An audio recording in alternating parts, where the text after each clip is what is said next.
GerMed provides a variety of instruments in order to satisfy the requirements of a tibial plateau leveling osteotomy. This is also known as TPLO.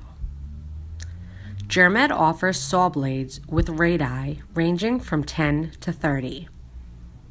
They are made available in 10, 13, 15, 18, 21, 24, 27, and 30. These blades are double-ended, which provide 2 blades for the price of 1. This ensues a backup blade for when one of the blades has dulled. GerMed also provides mandrels, which are also known as hubs. Mandrels have 2 different sizes in order to correlate with the sizes of the blades. They are made available in sizes 10 and 13, 15 and 18, 21, 27, and 24 and 30.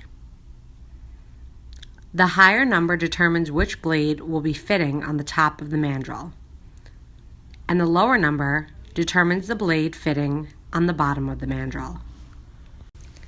For more information, call, email, or visit our websites.